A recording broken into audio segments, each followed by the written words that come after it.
Chapitre 115. C'est un martyre de vivre pour instruire les autres quand on aspire à aller au ciel. Du sommet des dernières hauteurs, que l'on ne peut appeler des collines tant est faible leur altitude, la côte de la Méditerranée apparaît dans un large rayon, limitée au nord par le promontoire du Carmel, dégagée au sud jusqu'aux distances extrêmes que peut atteindre la vue humaine. Une côte tranquille, presque droite, dont l'arrière-pays est une plaine fertile, à peine rompue par des ondulations très légères.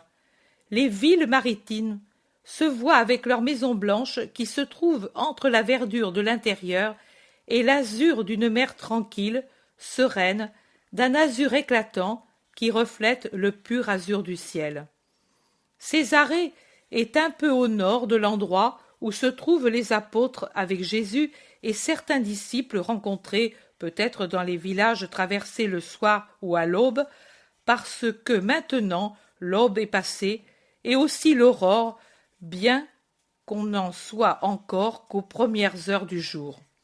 Dans ces heures si belles des matins d'été où le ciel, après le rose de l'aurore, devient bleu, où l'air limpide est plein de fraîcheur, où sont fraîches les campagnes, où aucune voile n'apparaît sur la mer, heure virginale du jour où s'ouvrent les fleurs nouvelles, où la rosée s'évaporant aux premiers rayons du soleil exhale avec elle les senteurs des herbes, en confiant fraîcheur et parfum à la respiration légère de la brise matinale qui remue à peine les feuilles sur les tiges et ride à peine la surface plane de la mer.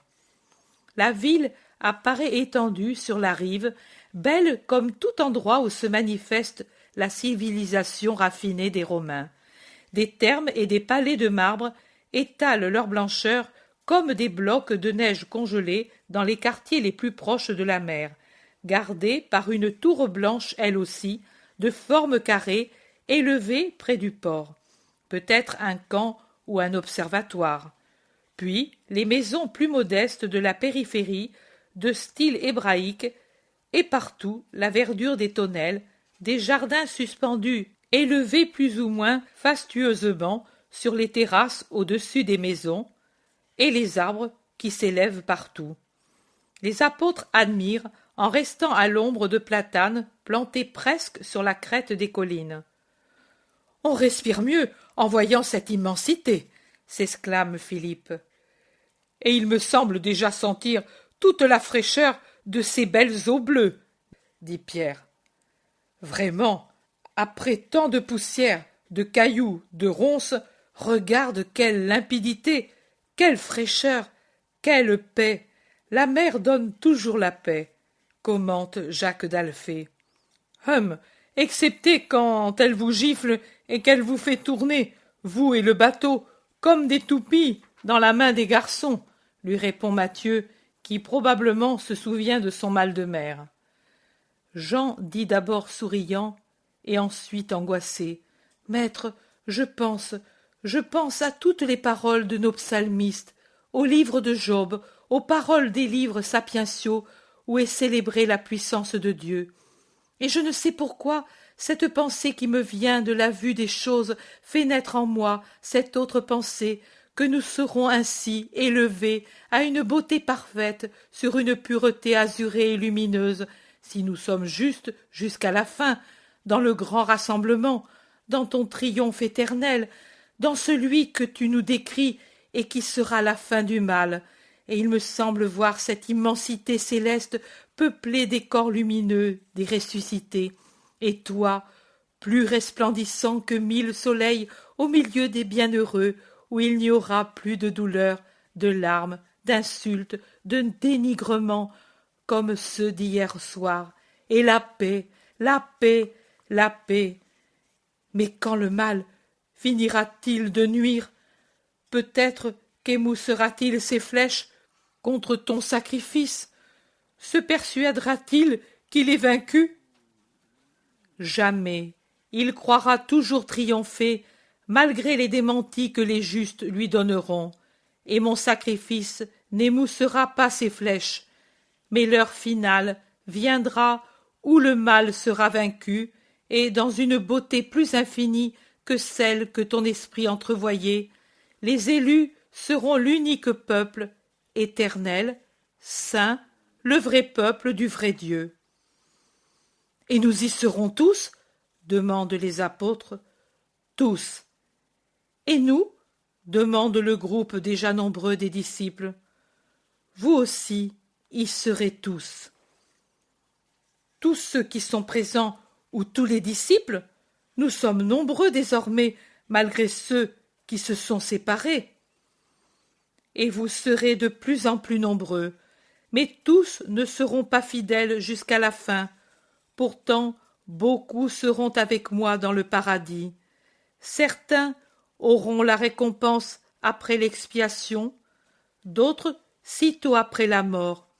Mais la récompense sera telle que comme vous oublierez la terre et ses douleurs, ainsi vous oublierez le purgatoire avec ses nostalgies pénitentielles d'amour.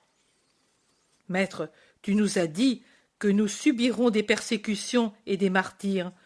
Pourrons-nous alors être pris et tués sans avoir le temps de nous repentir, ou bien notre faiblesse ne nous fera-t-elle pas manquer de résignation à la mort sanglante?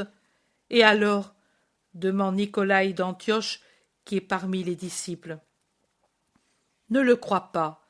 À cause de votre faiblesse d'homme, vous ne pourriez en effet subir le martyre avec résignation. Mais aux grands esprits qui doivent rendre témoignage au Seigneur, le Seigneur infuse une aide surnaturelle. Quelle aide? L'insensibilité peut-être? Non, Nicolaï, l'amour parfait. Ils arriveront à un amour si complet que les tourments de la torture, ceux des accusations, de la séparation des parents, de la vie, de tout, cesseront d'être choses déprimantes, mais au contraire, tout se changera en tremplin pour s'élever vers le ciel, pour l'accueillir, le voir, et par conséquent tendre leurs bras et leur cœur aux tortures, pour aller là où déjà sera leur cœur, dans le ciel. À quelqu'un qui meurt ainsi, il sera beaucoup pardonné, dit un disciple âgé dont je ne connais pas le nom. Ce n'est pas beaucoup, Papias, mais tout qui lui sera pardonné, car l'amour est absolution, le sacrifice est absolution, et la confession héroïque de la foi est absolution. Tu vois, par conséquent, que les martyrs auront une triple purification. Oh, alors, moi j'ai beaucoup péché, maître, et je les ai suivis pour avoir le pardon, et hier tu me l'as donné, et pour ce motif tu as été insulté par des gens qui ne pardonnent pas et sont coupables. Je crois que ton pardon est valide, mais à cause de mes longues années de faute, donne-moi le martyre qui absout. Tu me demandes beaucoup, homme. Jamais autant que ce que je dois donner pour avoir la béatitude que Jean de Zébédée a décrite et que toi tu as confirmée. Je t'en supplie, Seigneur, fais que je meure pour toi, pour ta doctrine. Tu me demandes beaucoup, homme. La vie de l'homme est dans les mains de mon Père. Mais toute prière de toi est accueillie, comme est accueilli tout jugement qui vient de toi. Demande à l'Éternel ce pardon pour moi. L'homme est à genoux aux pieds de Jésus qui le regarde dans les yeux et lui dit ensuite « Et cela ne te paraît-il pas un martyre de vivre quand le monde a perdu tout attrait et que le cœur aspire au ciel, et de vivre pour apprendre aux autres l'amour et connaître les déceptions du Maître et persévérer sans lassitude pour donner au Maître des âmes? Fais la volonté de Dieu, toujours, même si la tienne te paraît plus héroïque, et tu seras saint. Mais voici les compagnons qui viennent avec les provisions. Mettons-nous en route pour arriver à la ville avant les heures torrides. Et ils se dirigent en tête par la pente douce qui atteint vite la plaine coupée par le blanc ruban de la route qui mène à Césarée maritime.